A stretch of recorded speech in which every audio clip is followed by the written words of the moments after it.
I have been doing a little more work on the Cordelia monologue. This time it's to do with stage direction again, because I really kind of want to nail that down.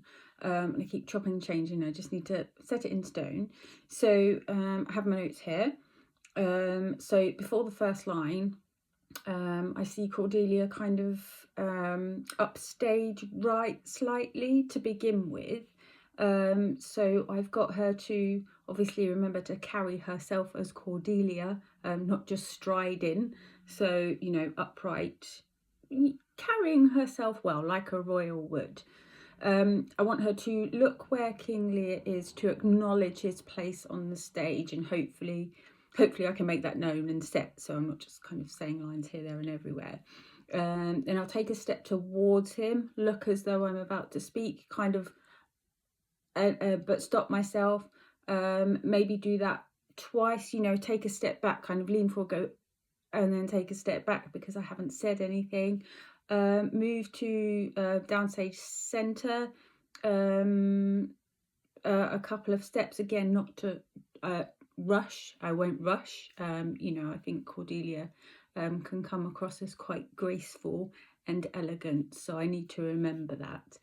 So I'm going to stand straight and upright, look forward, pause a beat once I've got into position, and look straight ahead, and deliver the line. What shall Cordelia do? Love and be silent.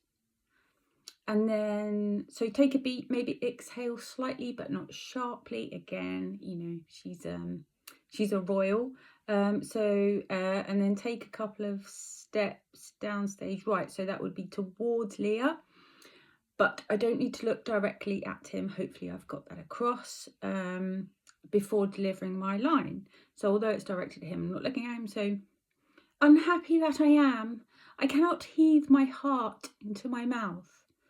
And then I have got a deflated step downstage left. She's just really annoyed with him about his behaviours and what he wants from her. So a little bit deflated. I'm sure she said this, you know, in private to him many a times. So before she says, "I love your majesty according to my bond," so she's not looking directly at him. So, but I want her to kind of sweep her arm right. So, "I love your majesty." And then the next line, "according to my bond." So I want her hand to come up here, you know, to my bond, it's hers. Sweep down again, not sharply or anything, but just down. No more and no less. So she's doing the gesture of directing her speech somewhere. So hopefully it's at him, and yes, so I'm quite happy with that one. So, "I love your majesty according to my bond. No more, no less." You know, she's acknowledging that she does love him, and she says she loves him, but she won't say it in the way that he wants her to say it. I think she's being quite restrained. She's not yelling at him, so that's cool. I think the slow movements as well will add to the calmness of it. So I hope I can keep that in there. Before she says, "You have begot me, bred me, loved me," I want her to turn to the left slightly. She doesn't need to keep looking over there. And it's quite reasonable, you know, she's saying, "You have begot me and bred me and loved me," in a very reasonable way. And then before the next line, turn right slightly towards him, and "I return those duties back as are right fit." That didn't come out quite how I wanted it to, but yes. "And I return those duties back as are right fit." Yes, much better. Very reasonable. Turn to the front. And she's saying, you know, what she does do for him.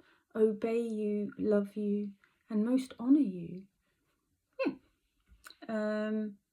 And then I have got to stay that way for a moment, for a beat. And then I want her to turn fairly quickly with both arms up. Is this sudden thought that she's had, why have my sisters husbands if they say they love you all? Like, when you get into an argument and you realise something that you should have said ages ago, and I imagine it that she's got this thought, and all of a sudden she's thought about it before, and all of a sudden now that she's having this kind of back and forth with King Lear, she's suddenly like, well, why haven't I brought that up before? Or maybe she has, maybe she just wants to emphasise it more. Why have my sisters husbands if they say they love you all? Yeah, that's quite good. She can be a little bit sarcastic and childish on that one, I think. And then turn to the left slightly, clasps her hands to her chest and looks up slightly, not up, as though, thoughtful, wistful. Oh, happy when I shall wed, that lord whose hand must take my plight. And then directed to the right a little bit, shall carry half my love with him, half my duty and care. Like she's saying to Lear, this is what's going to happen. This is what's going to happen when I'm married. I'm going to be giving my love to somebody else, half and half. And then look up to the left when saying this, as saying it up to the right might come across too sharply. So I want to get it across, but I don't want to be rude to Lear. So she's had her hands up there for the happily when I shall wed that lord who said. So for this one, I want her to bring her arms down, but not down. I don't want her to go, sure, I shall never marry like my sisters to love my father all. I think that's too defensive. I don't think Cordelia would have been that just seems really childish to me. I know she can be kind of comedic childish, which is funny. I just think that would almost be, I just don't think that would be in too much of Cordelia's character at the moment. So more of kind of a fact rather than a defensive thing. If you look at it in a different way, it could even be a thought in her head. But I think I'm going to get it out as a line that she's saying in the room for everybody to hear, but maybe just not in a really aggressive way. So, sure, I shall never marry like my sisters to love my father all, because she doesn't want to have the relationship with her father that her sisters do. And yeah, she needs to get the point across, but not be so yes, so that's where I'm at the moment. It keeps changing, but I'm fairly happy with that. I think when I've got the opportunity to rehearse it in a bigger space, I feel a lot more comfortable with it. And then obviously I can make changes if I need to. I can get feedback from it. But that's where I'm at the moment.